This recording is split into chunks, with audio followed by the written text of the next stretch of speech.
Good afternoon, ladies and gentlemen. This virtual public hearing is now called to order. Today's date is November 10th, 2021, and the time now is exactly 1 o'clock. The Committee on Public Safety, Emergency Response, Military and Veterans Affairs, Mayor's Council of Guam, and Public Transit is now conducting a virtual public hearing today on Bill number 210-36 EOR. For the records and in conformance with Section 8107 of Chapter 8, Title 5, GCA, the first public hearing notice was sent out on Wednesday, November 3rd, 2021, to adhere to the 5 working days requirement, and the second public hearing, adhering to the 48 hours notice, was sent out on Monday, November 8th, 2021. And in addition to these notices, it was also sent out to the media outlets and posted at the Guam Legislature's website. We will now begin. Bill number 210-36 COR, introduced by Senator Joe S. San Agustin, is an act to amend Section 79606 of Article 6 of Chapter 79, Title 21, Guam Code Annotated, relative to increasing the size of the Memorials Foundation and to approve the plans for the Guam Pacific Island Gold Star Memorial Monument. And before we commence with our session, our meeting, I want to recognize 2 of my colleagues. I want to recognize Senator Tony Ada and Senator Chris Drenius. And also, I only see my good friend Tony Ono. Tony, thank you also very much for being with us this afternoon.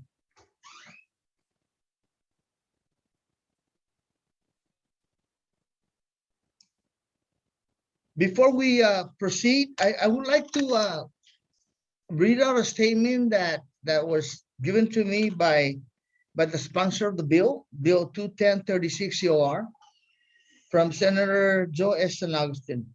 And it goes like this. Buenas ansiduos masi.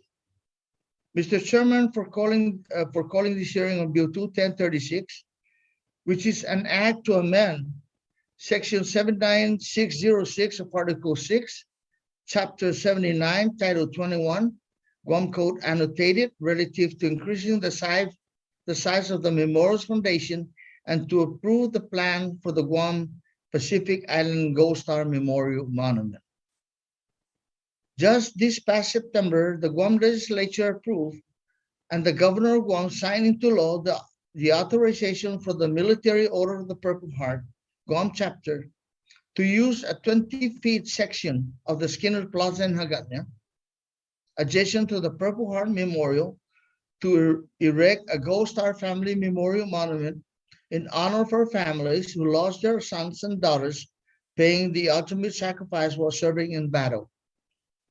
This bill is primarily to approve plans for the monument, which has been identified as Exhibit A in the bill, and allow for an expansion of the property usage of additional 5 feet to 25 feet in total. However, I have been advised by the Gold Star Committee that they are content with the current footprint authorization of 20 feet. So I ask that your committee amend the bill, removing Section 2, only reporting out Section 3, which will approve the plans for the monument. Mr. Chairman, I am greatly appreciative of your support and humbly ask your request that this bill be reported out as soon as possible so we may address this in the next legislative session. This will allow the Gold Star Memorial Committee to move forward with the construction and ultimately the installation of the monument so we may all have a place we can honor our heroes and give thanks to their families who were left behind and for the sacrifices for their children in service of our island and nation. Thank you for accepting and reading this written sponsor statement in my absence and for your leadership in moving this bill forward. So, ladies and gentlemen, we're going to start out with my good friend Tim Ono. Tim, go ahead and give us your share of thoughts. Thank you. Tim, go ahead.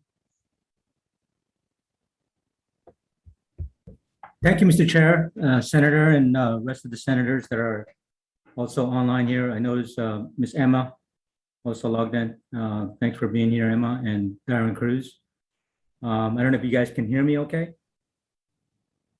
You're good to go. Okay. Tim.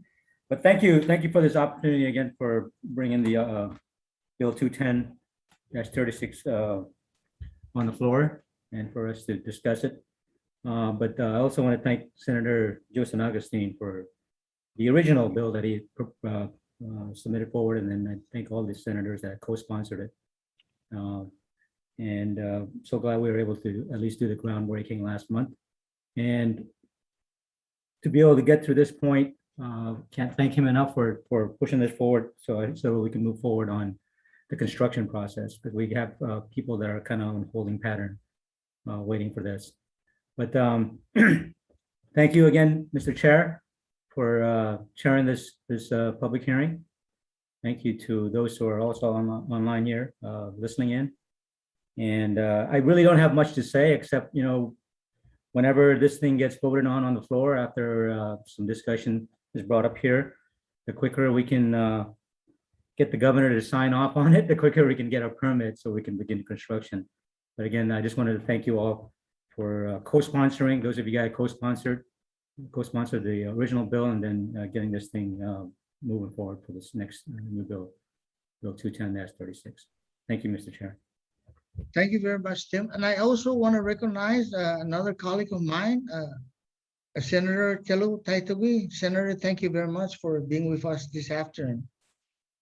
And I would like to call on Ron Cruz. If you have anything to say, sir, you can go ahead. Yeah, thank you, Mr. Chair.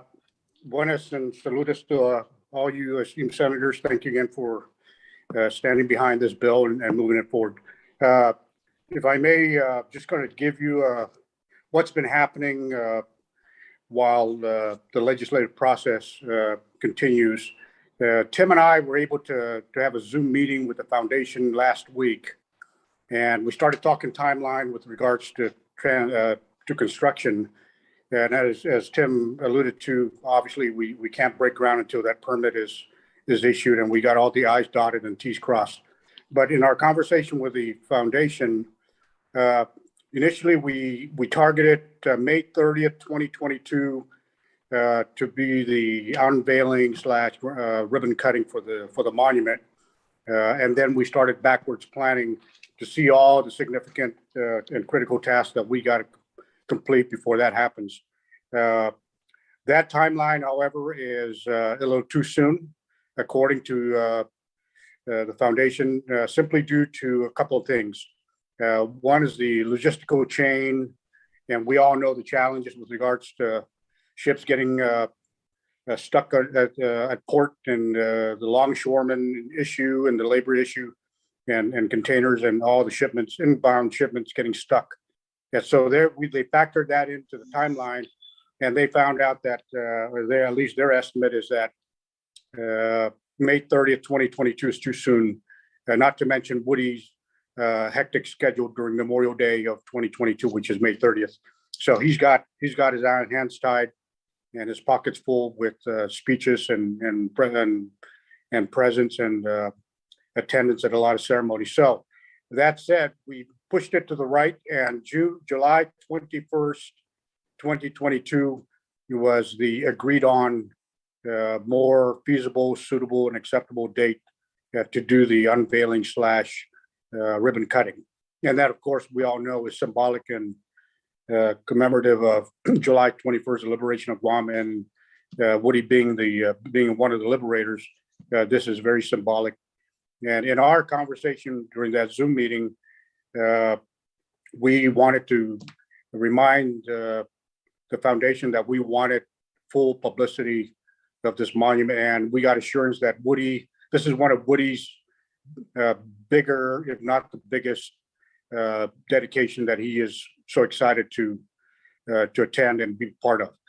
along with him, they have a very high probability that Mr. Gary Sinise will be joining him, as well as world media and national media, to include probably National Geographic and other major media outlets. So that's kind of what we're looking at, Senator. That July 21st, the liberation of Guam celebration will be the target date for the unveiling / ribbon cutting. Just thought so it gives us a perspective of what time we're looking at. Thank you very much, Diron. And I just want to add on that Senator San Agustin had asked me to make an amendment to the bill and removing section 2 and just leave section 3 there. I just wanted everybody to know that I'll be moving with the amendment on that one, and I just wanted Tim also to understand that the drafter of the bill have requested for me to amend that, that section. At this point in time, I want to call on Emma Wright. Before we go on, let me recognize my good senator, Senator Joanne Brown. Thank you, Senator, for joining us. And next in line, go ahead, Emma, if you want to share your thoughts with us. Hi, afternoon.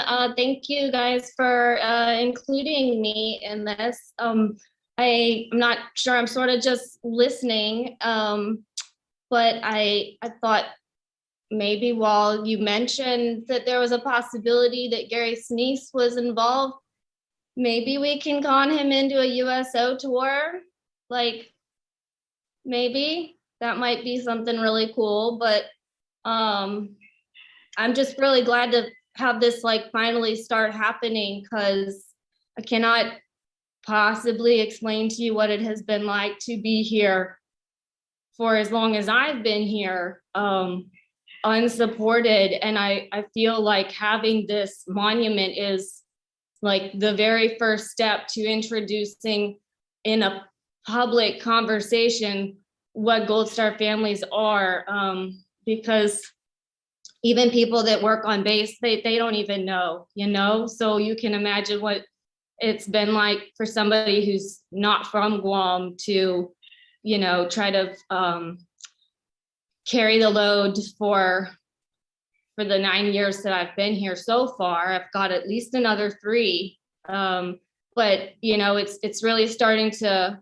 weigh heavy on my heart that means that there isn't support for people that are permanent residents of Guam. And I think that there's a very big conversation that could be happening that would helpfully make it so that, there's a little bit more of a spotlight put on taking care for the long term, these families, because there are infrastructure changes that have to be met in order to get there. And all of that stuff takes years. And if we're just starting now, I'm just grateful that it's happening, at least. I don't have a whole lot more than that.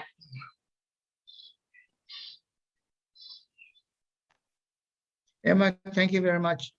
At this time, I would like to call my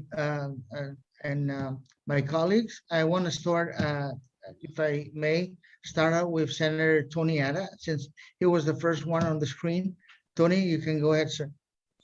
Thank you, Mr. Chair. I'd just like to thank you, Mr. Chair, for moving this bill forward. I think it's important that we go ahead and get the plans approved and move forward with this monument. To Tim and Darren, thank you so very much for continuing to get this process, moving, and make sure there's no other obstacles in the way, so that we can see the completion and the dedication come July 21st, 2022.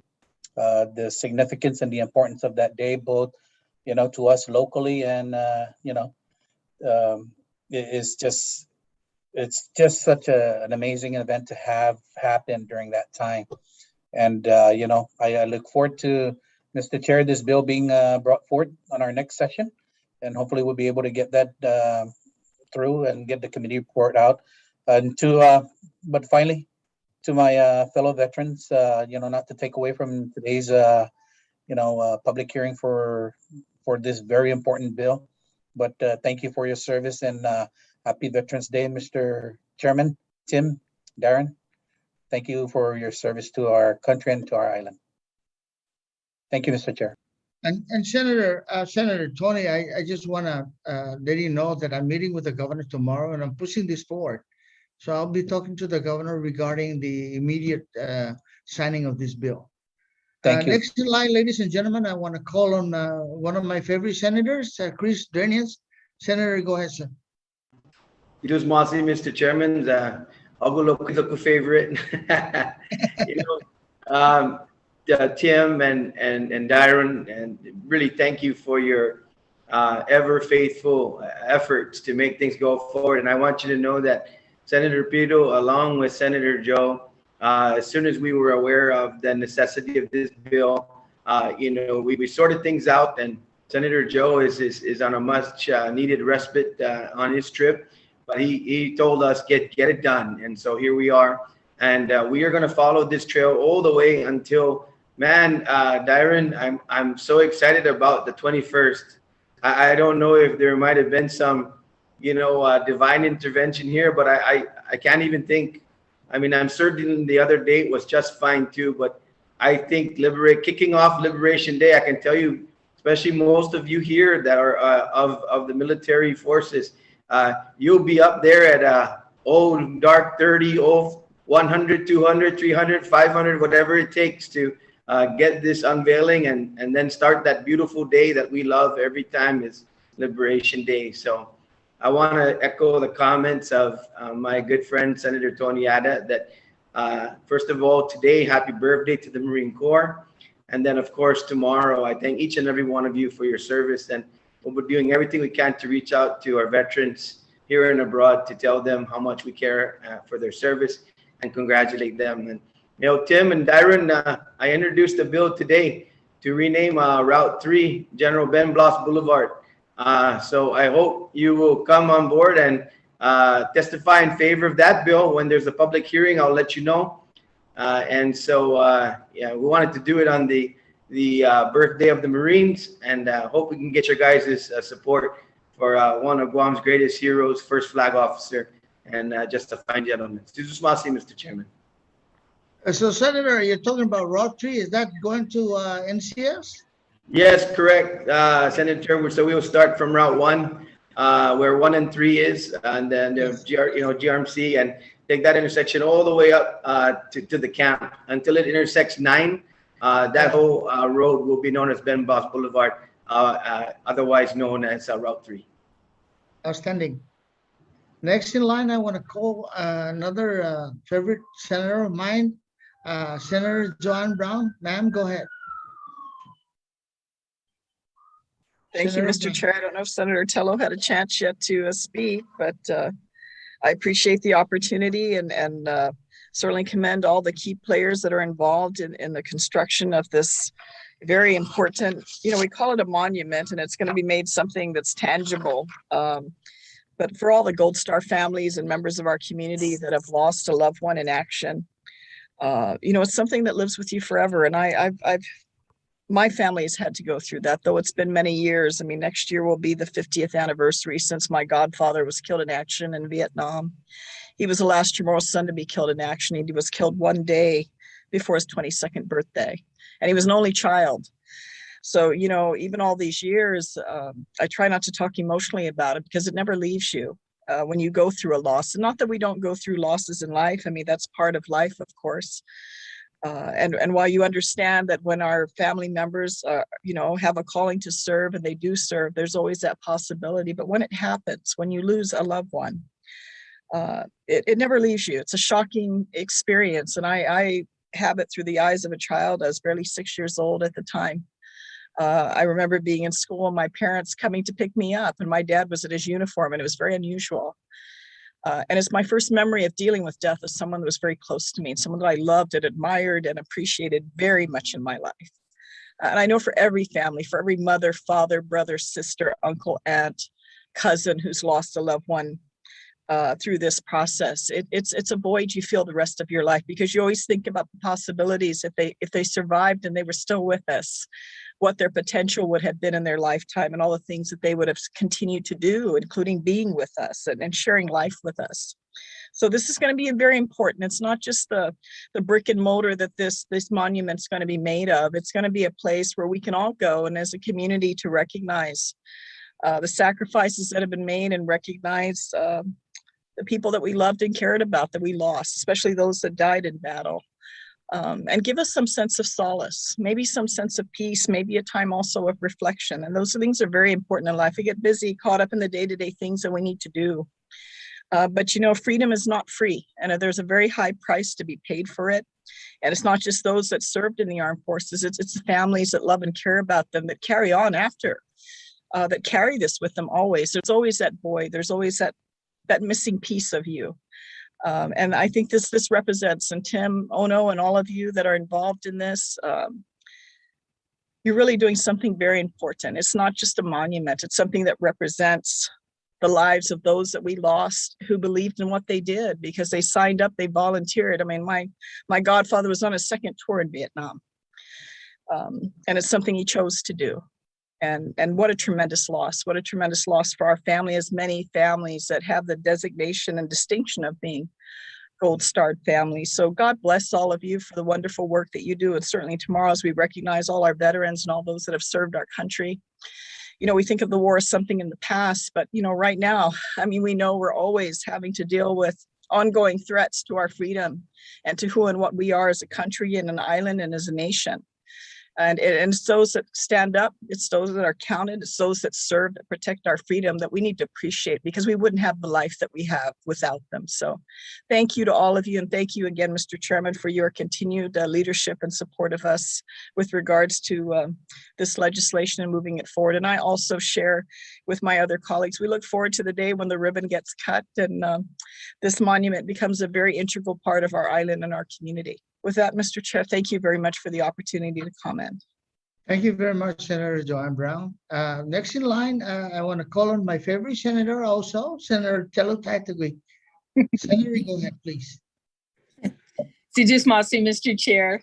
And thank you for the opportunity to speak on this legislation. I've been following it quite closely. In fact, I was trying to get a hold of Tim earlier to find out why the square footage of the 20 inches was to be changed to 25 inches when I believe the 20 inches in length and or 20 feet in length and width at Skinner Plaza was enough. But now just hearing from yourself, Mr. Chair, that I guess the author of the legislation is going to delete that section out. I just wanted to hear it from Tim. If the 20 feet is fine, we don't need to change it to 25. Tim? Yes, Madam Senator, and I apologize I wasn't able to get back with you. I had spoken with Mr. Rowland. Yes, I really yes. appreciate his call to kind Sure. of let us know that this was moving forward and stuff. But thank you so much. And yes, the 25 feet was originally the very first part, but it was left off in the original bill 184-36, and I had brought that up when it was first turned into law, and I think when it was first being drafted, and I mentioned that, and they mentioned that they assured me that it was going to be taken care of during the public hearing for 184-36. But after it became signed into law, I said, we don't really need this bill, the additional bill. We'll go with what's already Public Law 36-55 and go with the 25 or 20 feet, Okay. which is what the drawing was blessed off on it. But Okay. yeah, we're fine with that. We're good. We're ready to go. Everything is kind of Okay. one holding pattern until we get this one processed, and then we're Okay.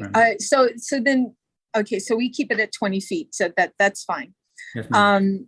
Now, yeah, as you mentioned, Bill 184 also, which now is Public Law 36-55, also allowed for the legislature not to only do this by legislation, but to also do it by resolution. So we didn't really need to do this by law. We could have done it by resolution to the legislature, which would probably have been a lot faster process to go through. But since we're here today, we're gonna go through this process. But it did allow you that opportunity through resolution. Other than that, it's very simple. I appreciate the information you provided, especially the plans that were submitted, and all the hard work. You can tell. I mean, just going to your the groundbreaking ceremony, and seeing all the plans that you have, step 1, step 2, all the initiatives you've done to see this through, especially the fundraising part of it. That becomes very difficult, to organize all those events, to raise some funding for this. I have to commend you, everyone. I mean, with Dyron Cruz on your team, nothing can go wrong. He's amazing. The guy he's a workaholic himself, and he likes to see things through. That's one thing about him.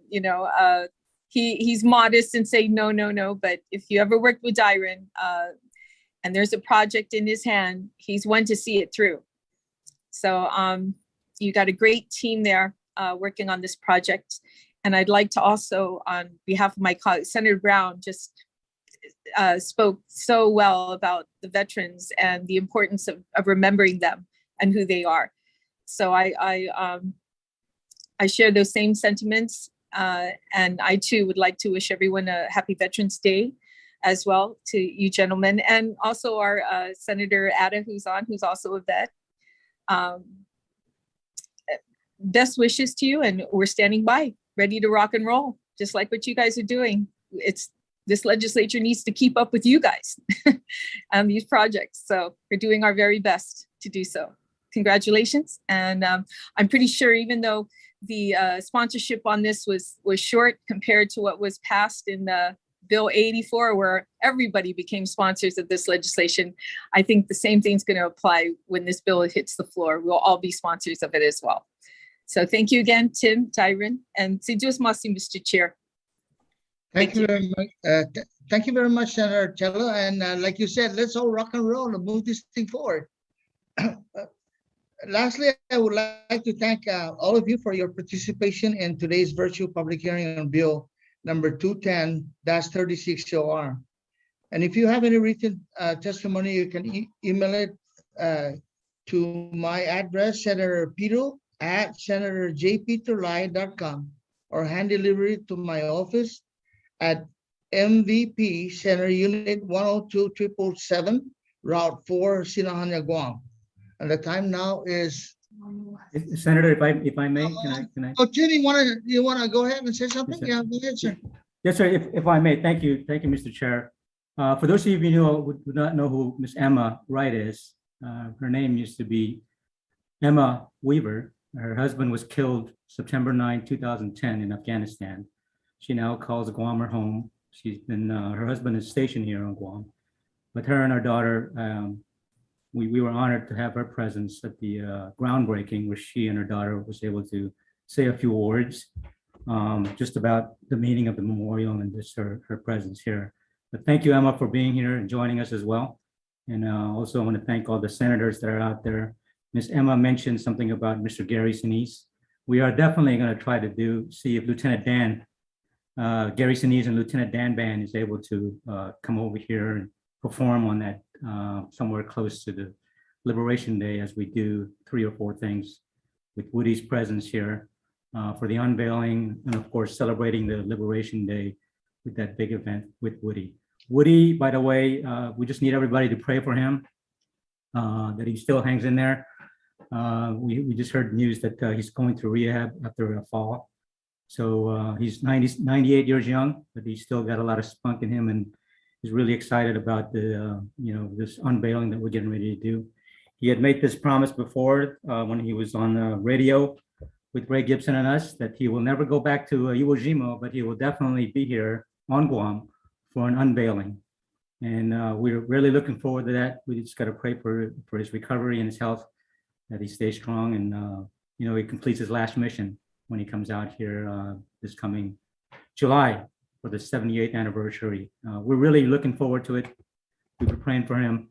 Thank you all for co-sponsoring this, for pushing this forward. And God bless and happy Veterans Day to all you veterans out there.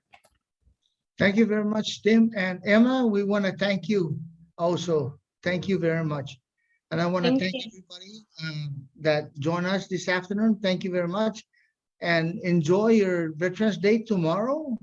And we're going to move forward and quickly have the governor sign this bill so we can start doing the construction of the, So thank you very much. Take care, guys. Thank you.